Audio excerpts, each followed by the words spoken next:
Well, in the USA, the price of oil has collapsed to a record low as demand dries up and storage runs out. The price of a barrel of West Texas Intermediate, which is the benchmark for US oil, today traded as low as minus $40 a barrel. It's the first time the price has turned negative in history. It led to a day of chaos in the oil market. So let's talk to our business correspondent in New York, Michelle Fleury. Essentially, producers are paying to offload the oil, Michelle. Yeah, I mean, this is unprecedented what you're seeing in the oil industry.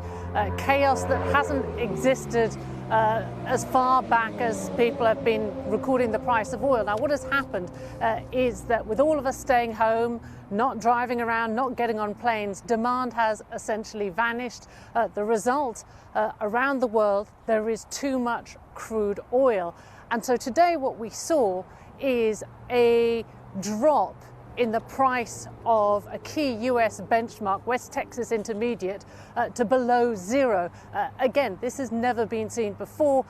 And what it means is that traders are essentially paying to get rid of this oil, that there is so much that is being stored because people just aren't buying the oil, that refineries aren't taking this oil, that they are saying, well, we don't want any new deliveries in the month of May. Now, we're not expecting to see any recovery until there is a pickup in demand.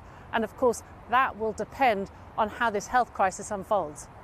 Michelle, once again, thanks very much, Michelle Fleury, for us there in New York. Around the world, some countries are confident that they have reached their highest number of infections and passed the peak, so they're starting to ease restrictions and move towards ending their lockdowns. New Zealand today announced that rules on local travel will be relaxed, and this follows some easing in Germany and in Denmark too. What happens next is likely to be keenly watched by governments around the world, as our science editor David Schuckman tells us. Even when the worst seems to be over, the virus remains a threat. In China, the authorities are still on their guard, checking for fever, a common symptom of COVID-19. Every government is now trying to work out what to do next. New Zealand is held up as an example of a country that's got it right so far. It cut itself off from the rest of the world. An extreme lockdown was introduced rapidly, and cases and deaths have been kept unusually low. So the Prime Minister has announced the first cautious moves to open up. We believe that decisive action, going hard and going early, gave us the very best chance of stamping out the virus. And it has. We have done what very few countries have been able to do. We have stopped a wave of devastation. In Europe, Germany is seen as a model for how to handle the virus. It's leading the way in testing. In Munich, this team is checking 1,000 people for antibodies to discover who's been infected. Right from the start, mass tests were seen as vital, and now, like in New Zealand, there's a first step to reopening. Julia Gless runs a shop in Heidelberg. Closed for weeks, she's now got permission to start again. This time from behind a protective screen, and with only one customer allowed in at a time.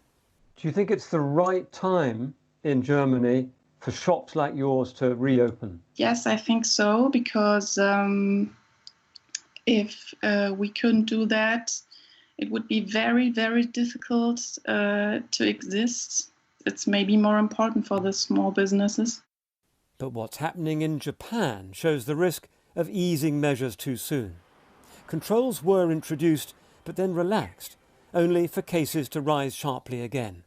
And the World Health Organization is warning countries against moving before they're fully prepared. Please make sure you've got the defences in place at the community level.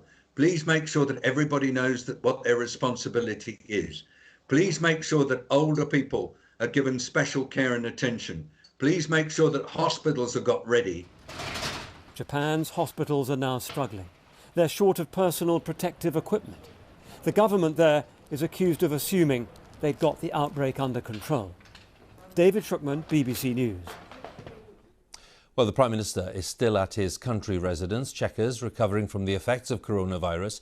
He's said to be getting daily updates on the government's response. Downing Street said today that Mr Johnson's priority was to prevent a second peak of coronavirus, something he was just talking about. He said to be very wary of relaxing the restrictions too early. Let's go live to Westminster and our political editor, Laura Kuenssberg. What's your latest reading of the government's response, Laura? Well, I think here, as you suggest, is overriding caution across government tonight of starting to tweak or lift any of the restrictions too early, because at this stage it just seems that that would be a risk that is not worth taking, a risk of a second deadly spike that not just would have a cause of a loss of life, but also would in time create more disruption for the economy and of course for the country in terms of being able to climb out of this anytime soon. And of course the government is at the moment experiencing a lot of pressure, particularly on that issue of protective kit for people in hospitals and in care homes, those caring for the sick. And insiders do acknowledge, well, perhaps they should have grappled and really tried to grip up this particular issue earlier on. But what people in government absolutely are adamant about is any suggestion that they weren't taking this seriously until recently. They say they're now working absolutely flat out to try to make sure that everything is in its place, and beyond concerns about protective equipment or about the speed of testing not being ramped up quickly and as many people would desire, are on the two big aims that the government set out at the beginning of all of this: slowing the spread of the disease. Well, we know from the recent flattening of the numbers that seems to be happening, and stopping the NHS from being completely overwhelmed. That too seems like it has been avoided, and a few short weeks ago it wasn't inevitable that either of those things would happen. Laura, once again, many thanks. Laura Kuenssberg there at Westminster. Now, as we've heard, the price of US oil has collapsed as demand falls because of the ongoing crisis. And unemployment has rocketed, with more than 22 million Americans filing for unemployment benefits in the past month. Protesters have taken to the streets in states across the US, demanding an end to the stay-at-home measures and the reopening of the economy. Our North America editor, John Sopel, has the story. Like wildfire, a series of demonstrations has erupted across the country to protest at the stay-at-home order, to protest at the closure of the US economy, to protest at what these people see as unacceptable government interference in their lives. And they don't seem much interested in maintaining social distancing. This person carries the placard, "Give me liberty" or "Give me COVID-19. He may end up with both. Now I think it's time for the government to allow us adults to make the decisions of what businesses they want to open. If they want to open up. We should open up yesterday. It never should have closed. It's a hoax. It's the facts of life. We live and we die. So to shut down the economy because of that is insane. Fuel for these protests was provided in a series of tweets by the president, urging citizens to liberate their states from overzealous governors. The governors are aghast that in the midst of coronavirus, they're now having to deal with protesters. This is not the time for protest. This is not the time for divisiveness. This is time for leadership that will stand up and provide empathy, that will understand what's going on in this country of ours. Please, go ahead. But when I spoke to the president, he was unconcerned. If there were groups of people planning to protest tomorrow against the government shutdown, what would be your advice? You're allowed to protest. I mean, they feel that way. I watched the protest and they were all 6 feet apart. I mean, it was a very orderly group of people. But, you know, some governors have gone too far. Some of the things that happened are maybe not so appropriate. And I think in the end it's not going to matter because we're starting to open up our states. And I think they're going to open up very well. As far as protesters, you know, I see protesters for all sorts of things. And I'm with everybody. I'm with everybody. A twist, though. In Denver, Colorado, health workers on the front line of the fight against coronavirus try to stop the protesters who see themselves as the vanguard for individual liberty.